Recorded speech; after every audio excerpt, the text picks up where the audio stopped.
एक चाहने वाला था वसीम अकरम और वकार यूनुस की ऐसी खतरनाक साल का लड़का जो वकार यूनुस का सामना करने पिच पर आता है।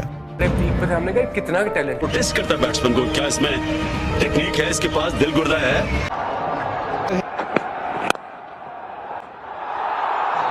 Six more, you betcha, she goes for నమస్కారం.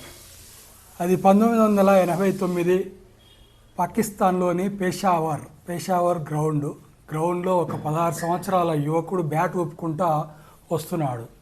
హేమాయమీలైనటువంటి బౌలర్లు వాసిం అక్రమ్, వక్కర్ యూనస్, ఇమ్రాన్ ఖాన్, అబ్దుల్ ఖాదిర్ లాంటి బౌలర్లు ఉన్న మ్యాచ్ అది.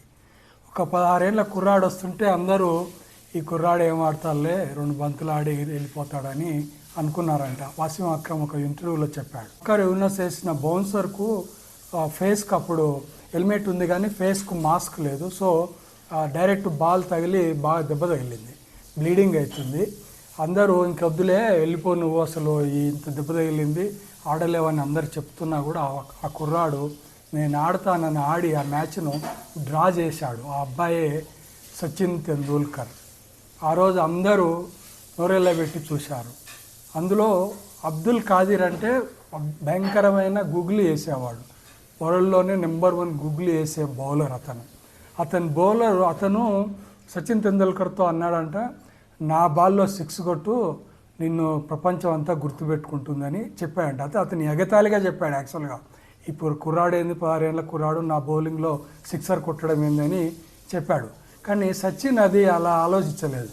అతను వేసిన బాళ్ళను 3 బాళ్ళను వరుసగా 3 6లు బాదాడు. చూడండి అతను ఎంత గొప్పగా ఆడాడో. ఆ షాట్లే అతన్ని మొత్తం ప్రపంచం అంతా నివ్వెరపోయేలా చేసినాయి.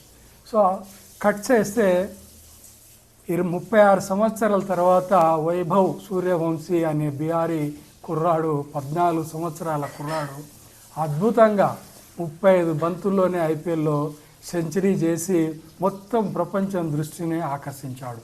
అంటే కరెక్ట్గా 36 సంవత్సరాల తర్వాత మళ్ళీ ఒక ధ్రువతార వచ్చిందని మనము చెప్పుకోవచ్చు. ఎందుకు కంపారిజన్ చేయాల్సి వస్తుందంటే చాలా చిన్న వయసులో వీళ్ళిద్దరు కూడా, అప్పట్లో 16 సంవత్సరాల అబ్బాయి క్రికెట్ ఆడతారంటేనే ఒక ఆశ్చర్యం. అలాంటిది ఇప్పుడు 14 సంవత్సరాల వయసులోనే 35 బాళ్ళల్లో సెంచరీ కొట్టిన ఘనత వైభవ్ సూర్యవంశీది. నిజంగా అది ఒక అద్భుతం. అంటే మన దేశానికి ఇంకొక ధ్రువతార వచ్చిందని మనము భావించవచ్చు. Hats off Vaibhav Suryavanshi. Thank you.